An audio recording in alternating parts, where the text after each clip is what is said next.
감사합니다. 네, 감사합니다. 오늘 우리 가정의 달 2주차 설교 바로 자녀에 대한 메시지입니다. 자녀는 부모님을 통해서 바로 인생을 배웁니다. 그리고 자녀는 세상을 볼 수 있는 첫 사회가 바로 가정입니다. 그러면 여기까지는 우리 다 불신자, 안 믿으시는 분들도 공감하는 내용이지만 하나님은 어떤 의미에서 가정을 주셨는가? 하나님께서는 가정을 통해 처음으로 하나님의 나라를 배울 수 있는 작은 천국으로 주신 겁니다. 하나님 나라가 천국 아닙니까? 자녀들은 처음 태어나서 부모님을 뵙고 엄마, 아빠라고 배우면서 부모님에게 순종하는 걸 배우게 되고, 근데 그러한 순종이 결국 하나님을 향한 순종과 직결됩니다. 그래서 부모님에게 어렸을 때부터 혹시 상처를 받았거나 사랑이 부족한 친구들은 하나님을 아버지라고 부른다거나 하나님을 사랑하는 데 있어서 또 어려움이 있다라고 하는 친구들도 있습니다만, 그러기 때문에 또 하나님은 사람의 한계인 사랑을 하나님의 사랑으로 하나님께서는 채워주셔서 인간의 또 연약함과 그 한계를 느낄 수 있는 것이죠. 이 자녀는 하나님을 처음에 태어나서 볼 수 없기 때문에 하나님의 우리는 자녀고 또 우리의 부모님이신 그 아버지인 하나님을 우리는 가시적으로 볼 수 있는 것이 바로 부모입니다.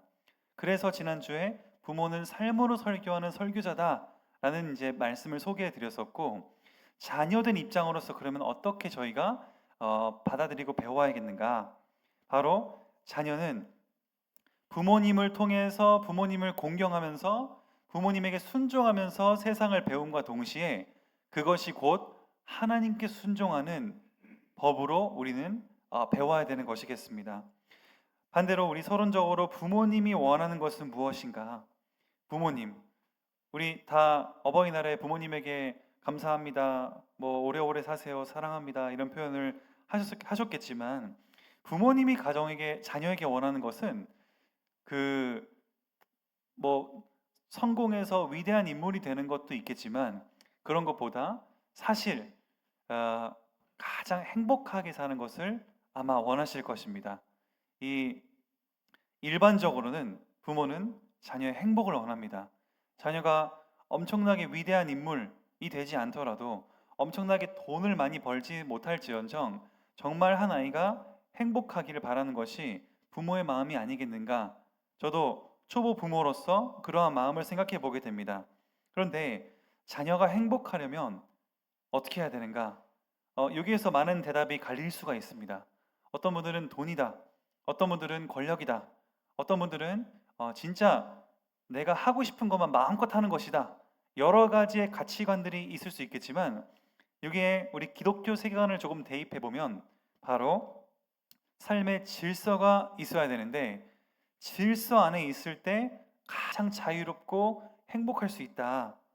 사실 우리 비행 청소년이나 여러 가지 문제 일으키는 것은 그 질서가 무너지고 질서에 벗어났을 때, 사회의 질서에 벗어났을 때에 어려움을 겪지 않습니까? 그러니까 이 결국에는 자녀가 가장 행복하기 위해서는 삶의 질서가 있어야 되는데 그 질서가 있으려면 질서에 순종하는 법을 배우는 것부터 시작됩니다. 그래서 우리 장로교 안에서는 가정의 교육과 교회 교육을 그래서 중요하게 생각합니다. 이것이 자녀를 옥죄는 것이 아니라 오히려 자녀를 건강한 질서와 틀 안에서 키움으로써 그가 가장 건강하고 바른 질서 안에서 자유롭게 자신을 마음껏 발휘할 수 있는 좋은 바탕을 만들어 주시는 것이다. 이렇게 생각할 수 있겠습니다. 우리 자녀들은 하고 싶은 거 다 하기 원합니다. 저도 하지만 밥 안 먹고 맨날 떡볶 먹기 원하고 또 달달한 거 먹기 원하고 하고 싶은 거 다 하기 그냥 했으면 좋겠습니다. 잠 안 자고 놀기 원하고. 근데 그렇게 하면 과연 자녀에게 행복인가? 지난번에 요거트 먹고 싶다고 하나만 먹어야 되는데 3개를 먹어가지고 그냥 이틀 동안 설사를 했습니다. 음식을 잘못 먹으면 바로 설사하는 것이죠. 자녀는 모릅니다. 우리 막 생굴 맛있게 초장 찍어 먹다가 노로바이러스 단체로 한번 저희 옛날에 걸린 적이 있습니다. 이게 저희가 음식도 조심해야 되고 먹고 싶은 거 마음껏 먹다가 당뇨 오고 별의별 것이 언제 올지 모릅니다. 학교 가기 싫다고 안 가버리면 하드 모드를 선택하는 것이죠. 인생의 하드 모드. 그러고 게임 마음껏 하면 어떻게 되는가? 그만큼 나중에 그런 어려움들을 또 갚아나가야 될 수도 있습니다. 그러니까 내가 하고 싶은 걸 다 하는 게 과연 능사냐? 진짜 그 당시에는 행복할 수 있겠지만 인생 전체를 두고 봤을 때 과연 그것이 행복인가? 먹고 싶은 거 다 먹고 학교 가기 싫으면 안 가고 또 하고 싶은 것만 하고 우리 요즘 파이어족이라고 해서 막 어떻게든 돈을 우리 financial independence 경제적 자유, retire early 빠른 은퇴 다 원하죠. 거기에다가 욜로 라이프 한 번밖에 없는 인생 이런 여러 가지의 그 개념 때문에 다 돈에 잡혀 있는데 그럼 돈이 있으면 행복한가?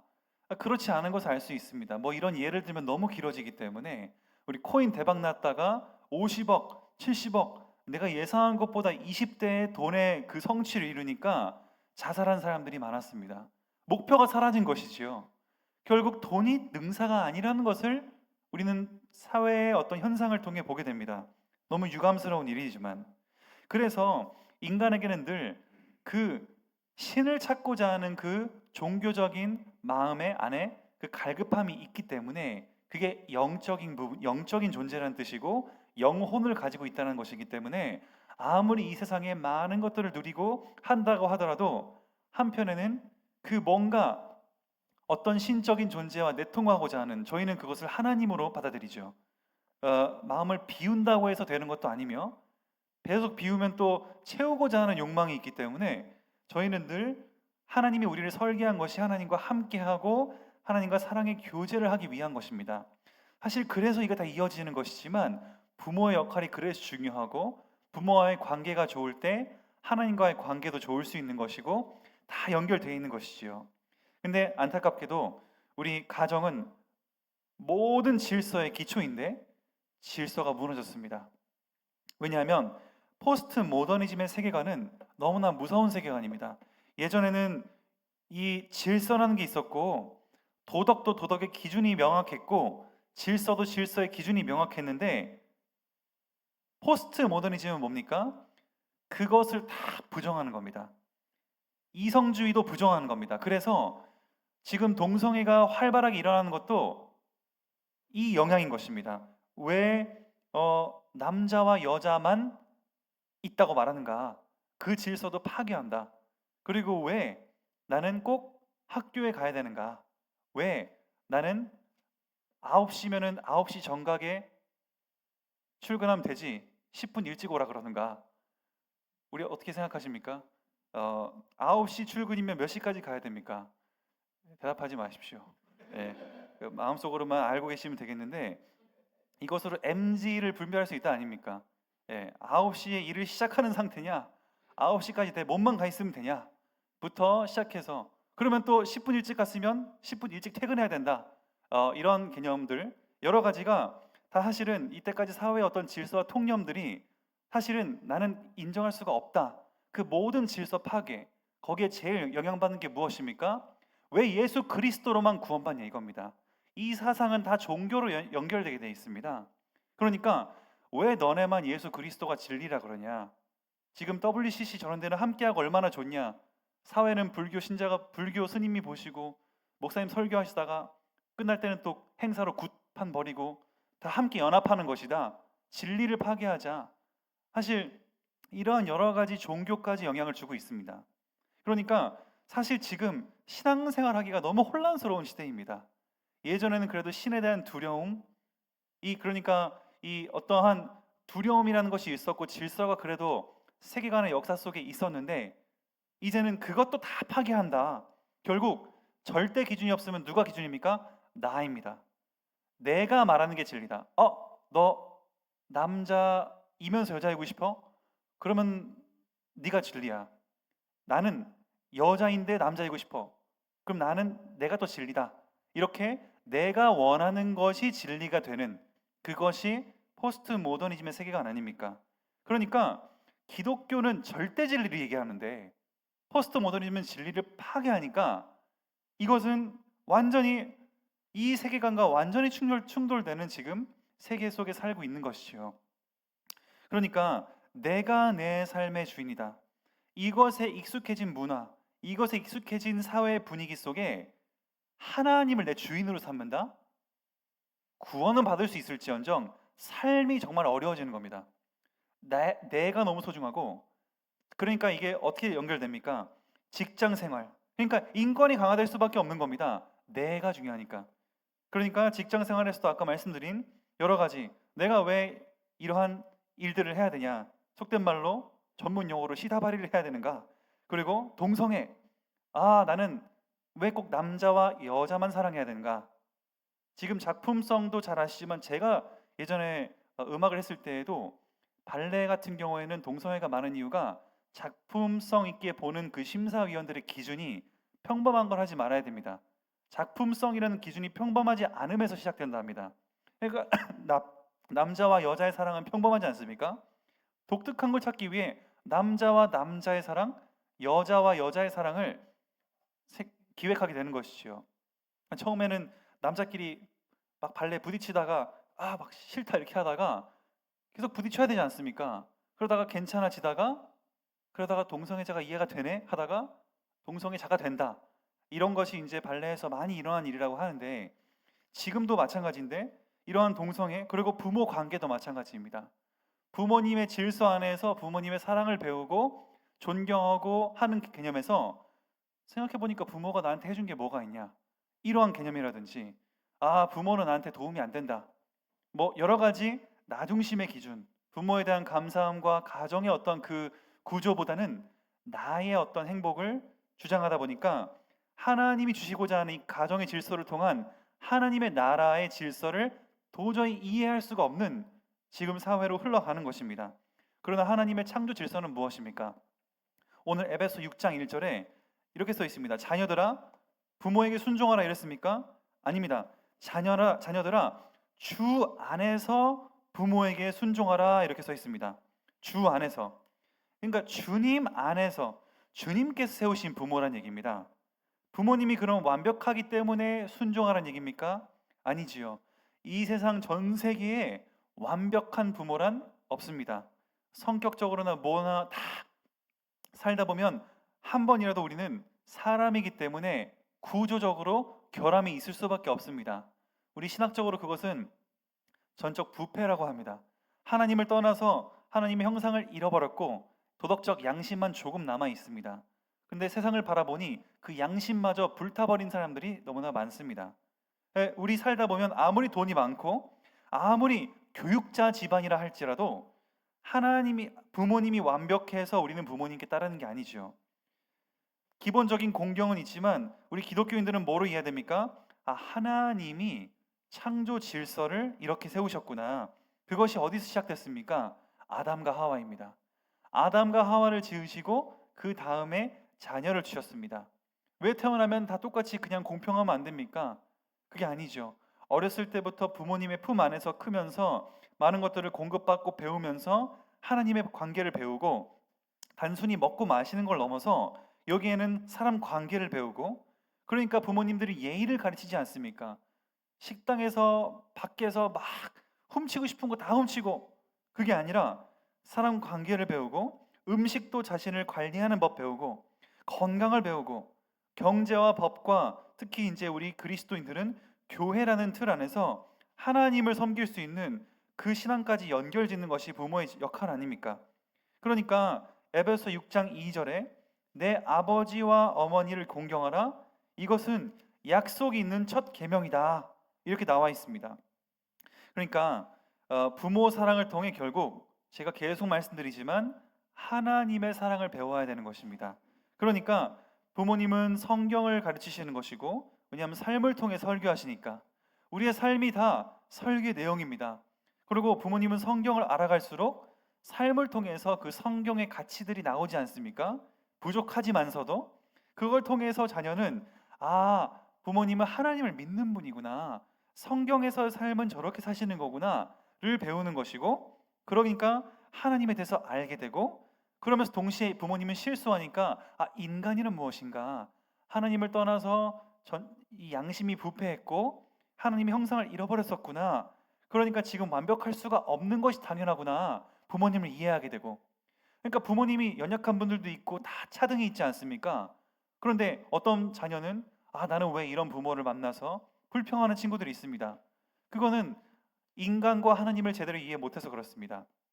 인간은 누구나 부족하기 때문에, 그러니까 하나님을 필요로 하는 존재이고, 똑같이 우리도 하나님을 떠났던 죄인이었기 때문에 우리가 다 피해자다, 다 우리가 하나님을 떠나서 정말 죄 아래 있던 자다, 그렇게 이해하면 부모를 비난하기보다 부모를 더욱더 공경하고, 그럼에도 지금까지 살 수 있음에 감사하며 우리가 배우게 되는데, 그게 아니면 부모님을 비난하고 뭔가 더 이익적이고 더 계산적으로 바뀌는 것이 지금의 포스트 모더니즘 세계관 속에 있는 자녀들의 모습이겠습니다. 그러니까 결국 질서가 세계관을 정한다, 이게 어떤 의미에서 나오는 것인가? 부모가 교육을 잘 시키고 그 교육을 잘 받은 친구들, 사실 지난주에 우리 누굽니까? 김정일, 김일성, 그리고 그 우리 죄송합니다. 아무튼 지난번에 소개해드린 인물들이 있지 않습니까? 다 보면은 어느 정도 기독교의 영향을 받고 자랐는데 세계관의 영향을 심하게 한번 받다 보니까 완전히 다른 집안으로 가게 됐습니다.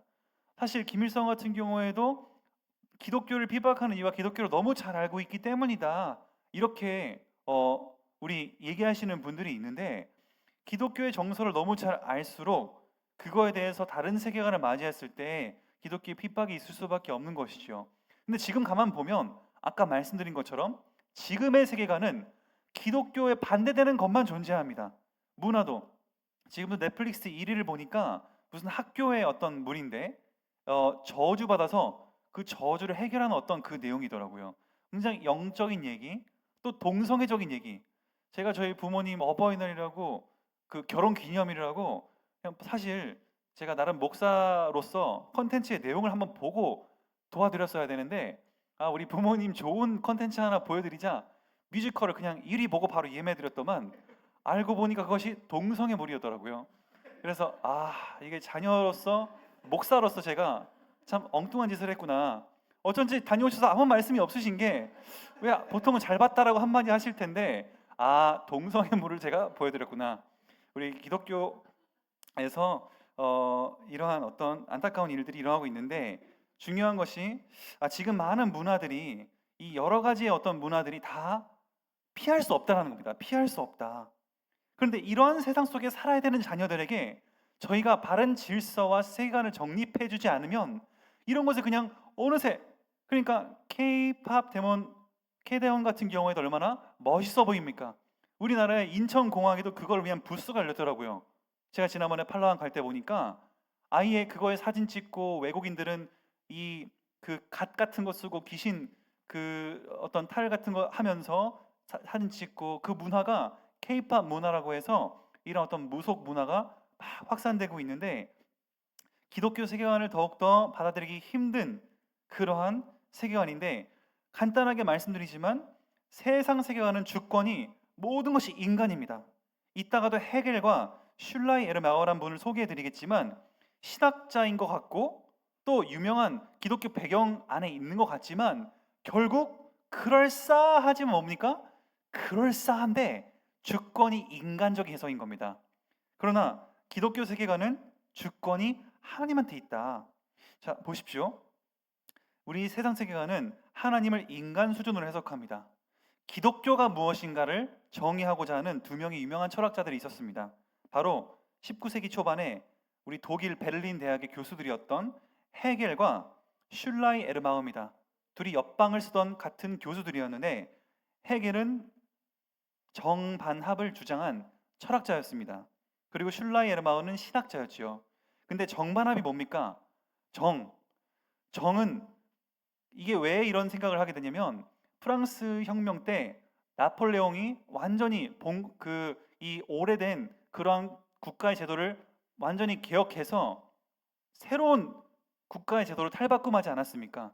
이 신분제에서 실력제. 그래서 이 많은 변화들이 있었고, 근데 대신 거기에서 어떤 것들이 있었습니까? 그 개혁하는 동안에 아픔들이 있었고, 또 여러 가지 손실도 있었고, 생명도 많이 잃었습니다. 근데 헤겔은 그걸 보면서 뭐라고 한 것이냐면, 야, 원래 이러한 이 바르게 흘러가던 그 사회 구조가 있었는데, 그게 정인데, 나폴레옹이라고 하는 반이 일어나면서 막 싸우다가 결국 아름다운 사회 개혁이라는 합을 이뤄냈다. 이게 세상은 그렇게 흘러가는구나. 이렇게 정의를 한 것입니다.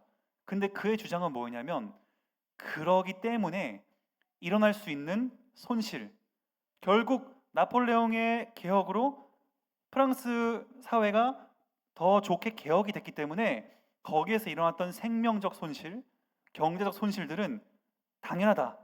그것은 우리가 그냥 받아들여야 된다. 그게 어쩔 수 없는 정반합의 합리적인 이 지금 흐름이다. 이렇게 이제 헤겔은 본 것이죠. 지금 우리 가정의 달로 대입하면 뭡니까? 부모님이 우리에게 교육합니다. 그것이 정이죠. 근데 자녀들은 말 안 듣고 싶습니다. 반입니다. 막 싸우다가 결국 내가 이렇게 살면 안 되고 내가 부모님의 말씀을 순종하면서 좋은 사람이 되는 것이구나. 이 어떤 합으로 이뤄가는 것인데 그러면서 우리는 더 좋은 사람이 된다. 이것이 헤겔의 주장인데 중요한 건 헤겔은 어떻게 기독교를 평가했냐면 헤겔은 독실한 루터교 신자였습니다. 근데 루터교 신자였는데 삼위일체를 어떻게 표현했냐? 삼위일체를 하나님이라는 아버지 하나님 정이 있었는데 예수 그리스도가 인간의 몸을 입고 고통을 받는 반을 일으켜서 성령이라고 하는 합을 낳았다. 이렇게 아주 희한한 인간적인 해석을 하게 됩니다. 그래서 우리 안에 있는 성령은 바로 예수 그리스도가 고통받은 그것의 좋은 결과다. 이렇게 이성적인 접근을 했다고 합니다. 그러니까 정통파들이 다 헤겔의 어떤 기독교적 해석을 반대한 것이죠. 헤겔은 안 그랬다고 합니다. 난 루터교 신자고 난 내 자녀도 세례시켰고 나는 독실한 기독교 신자다 이렇게 얘기했는데 중요한 것은 하나님을 주인 삼고 하나님의 주권을 인정한 게 아니라 내 이성으로 봤을 때 하나님은 지금 이 땅에 예수 그리스도 보낸 것은 이성적으로 합리적인 선택이었다. 왜냐? 우리 죄를 해결하기 위해 예수님을 이 땅에 보냈고 성령이라는 우리 안에 있는 성령이라는 좋은 열매를 낳았기 때문에. 근데 그게 맞습니까? 이게 모양이 바뀐 겁니까? 하나님이 성부였다가 성자였다가 성령이 된 겁니까? 아니죠. 처음부터 성부, 성자, 성령을 한 분이셨고 지금도 우리 안에 삼위일체로 함께하고 계십니다. 그러니까 이제 이성적으로 접근하라고 하니까 하나님을 제대로 이해할 수가 없는 것이죠. 하나님은 하나님 고유의 한 분을 우리가 알아가야 되는데 내 이성적인 접근 안에서 주님을 해석하려고 한 것입니다. 근데 지금도 국가가 발전하고 사회가 발전하면서 기술이 발전하면서 이런 식으로 우리의 이성으로 사회를 보려고 합니다. 그러니까 이 슐라이 에르마허는 바로 목사님이었는데 이분은 또 반대로 갔습니다. 너무 이성주의가 막 난무하니까 이성으로만 보려고 하고 실제하지 않는 것, 이성으로 계산할 수 없는 것은 허상이다. 이러면서 기독교가 무너지려고 하니까 슐라이 에르마허는 반대를 내세웁니다. 경험이다, 경험. 경험한 것이 곧 신앙이다. 그래서 경험하는 내 감정, 하나님을 만났을 때 뭔가 뜨거워진 그 감정 있지 않습니까? 하나님께 절대 의존하는 감정이 종교다. 그러니까 여러분 신앙생활은 바로 뜨거운 감정입니다. 이렇게 얘기하는 겁니다. 거기에 많은 사람들이 몰렸습니다. 근데 헤겔은 여기에서 반대를 얘기했습니다. 아니, 하나님이 우리가 기독교 신앙생활이라는 것이 하나님을 믿는 믿음이 아니고 절대 의존하는 감정이면 사람보다 개가 제일 믿음이 좋다. 왜냐면 개는 무조건 충성 아닙니까? 그러니까 개가 제일 믿음이 좋다 이래서 완전히 우리 헤겔과 이 두 사람은 완전 원수가 됐다고 합니다. 근데 중요한 것은 무엇입니까? 한 명은 이성을 얘기하고 한 명은 감정을 얘기하는데 목사가 감정을 얘기하는데 다 사람 중심인 것입니다.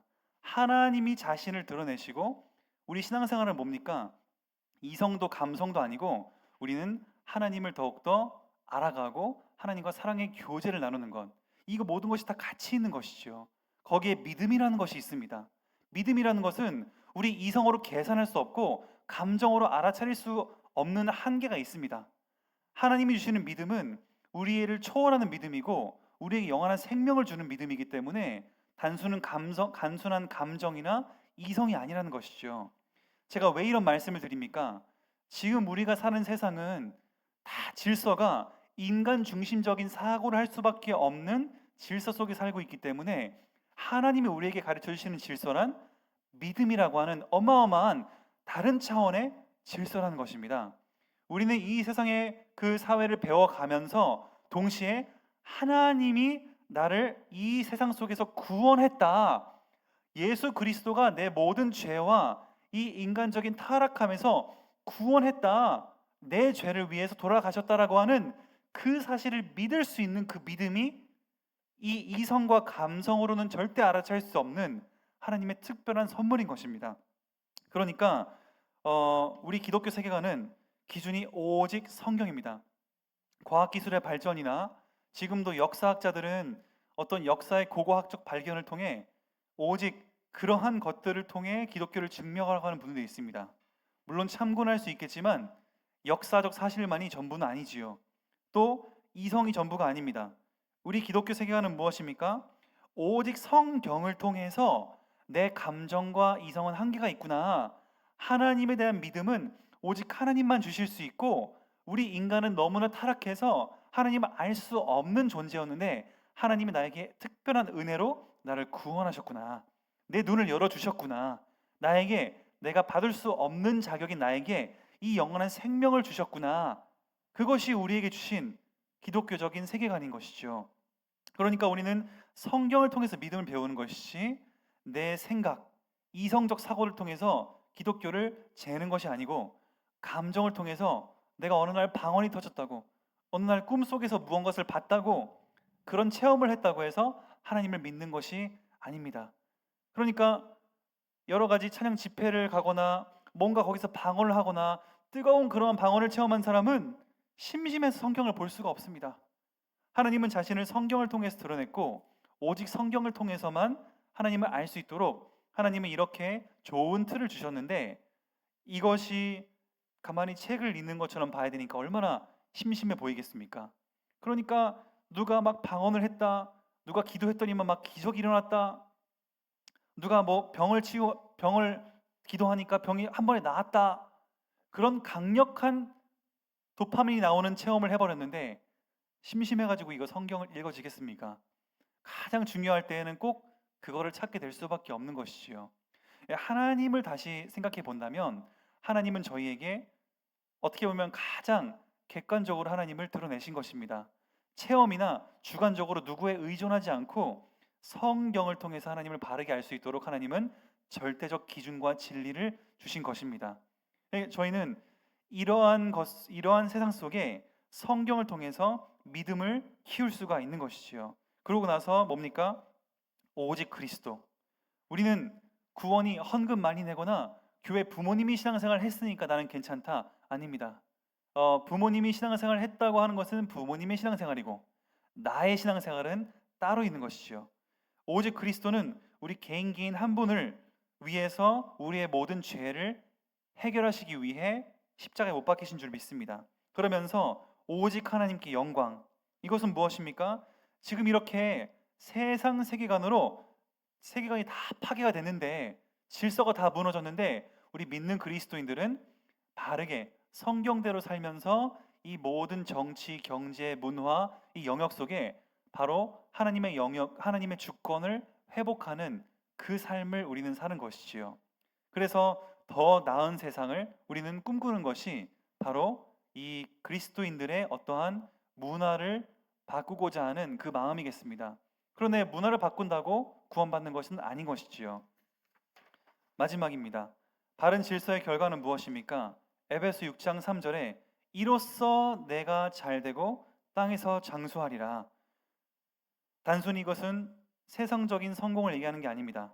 내 삶의 주권을 부모님을 공경하면서 세상을 배워감을 통해 하나님께 또 내 부모님께 순종하는 것처럼 하나님께 순종하는 그 주권을 하나님께 맡기는 훈련이 바로 우리 바른 질서의 결과입니다. 그러니까 이로써 너가 잘 되고 땅에서 장수할 것이다. 이것이 바로 부모의 사랑이자 행복인 것이죠. 우리 부모님은 자녀가 잘 되는 것을 바라는 것처럼 자녀 입장에서는 그 행복한 삶을 살 수 있도록 바르게 살아야 되는데, 그 바르게 산다는 기준이 하고 싶은 거 마음껏 하는 자유가 아니라 바로 올바른 틀을 잡는 것인데, 그 틀은, 하나님이 주신 틀은 바로 성경을 통해서 할 수 있다. 우리 청년들은, 특히 우리 자녀들은, 그래서 어린이 예배도 우리는 객관적으로 계속 성경을 하나하나 배워나가는 것이 어린이 예배 아닙니까? 우리 성경도 요즘 매일 성경이라는 컨텐츠를 하고 있는데, 이 매일 성경도 성경을 더욱더 알아감을 통해 우리가 하나님이 이런 분이구나를 깨닫고 하나님을 더욱더 사랑하고 가까워질 수 있는 관계를 회복하는 것입니다. 사랑하는 성도 여러분, 신앙생활은 무엇입니까? 정리하자면 신앙생활은 헌금하거나 찬양 뜨겁게 하거나 교회 헌신 열심히 하는 게 아니라, 신앙생활은 하나님과 사랑의 관계를 회복하는 것이고, 신앙생활은 하나님을 더욱더 알아가는 것입니다. 그러니까 매일매일 우리는 오늘도 내가 말씀을 통해 하나님을 이만큼 알아갔다, 그것에 감사하는 것이지요.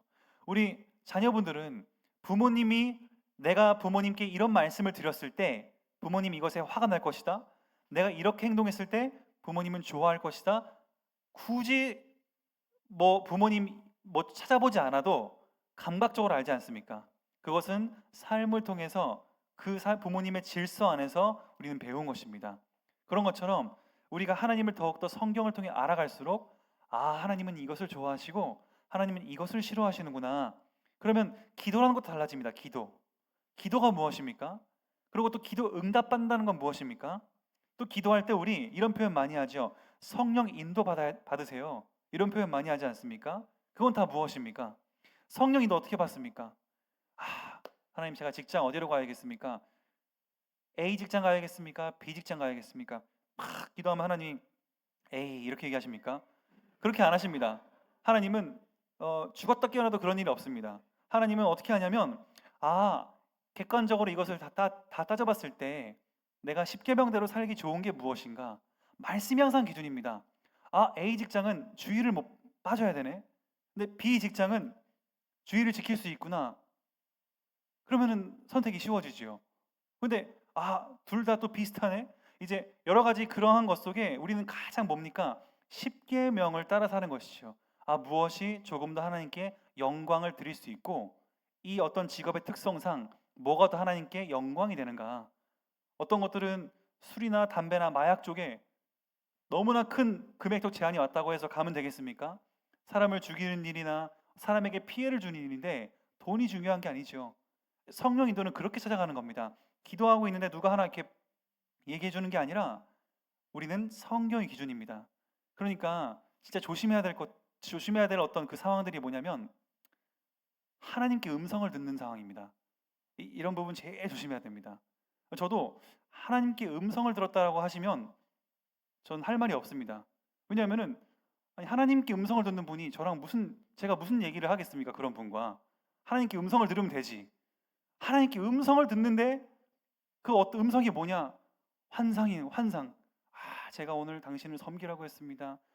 제가 당신 이렇게 하라고 했습니다. 오늘은 제가 이런 일을 하라고 했습니다. 하나님께 음성을 듣는 그것은 결국은 신비로 빠질 수밖에 없죠. 우리의 텍스트는 오직 뭡니까? 바로 성경입니다. 하나님은 성경을 통해 뭐가 답인지 어떻게 알게 하십니까? 우리 안에 양심으로 알게 해주신다고 했습니다. 그러니까 기도하시다 보면은 성령 인도는 십계명에 또 성경에 가장 맞는 선택을 하는 것이 성령 인도입니다. 기도를 오래 한다고, 기도원에 가서 금식한다고 2박 3일 있을 거 40일 있는다고 답이 나오지 않습니다. 40일 동안 있는다면 뭘 해야겠습니까? 성경을 읽어야겠죠. 주여 아무리 외쳐도 내 목만 성대에 결절 올 수 있지, 우리가 성경을 알아갈 때 하나님이 이걸 원하시는구나, 그걸 선택하면 되는 것입니다. 그러니까 바른 질서, 바른 세계관은 무엇입니까? 바로 성경이다. 그래서 우리는 성경적 세계관, 또 다른 말로 기독교 세계관이라고 합니다. 이것을 우리가 바로 우리 자녀들이 세우지 못하면 나중에 커서 캐대헌 같은, 그리고 이런 예술 작품, 야, 멋있어 보이네 동성애. 없던 거잖아.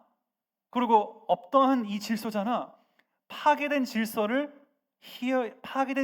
희열을 느낄 수가 있습니다. 우리 자녀들을 그러한 세계관 속에서 지키고 보호할 수 있도록 우리 자녀들은 부모에게 공경함으로써 바른 질서와 하나님의 질서를 회복하시기를 예수 그리스도 이름으로 축복드립니다. 하나님 아버지 감사합니다.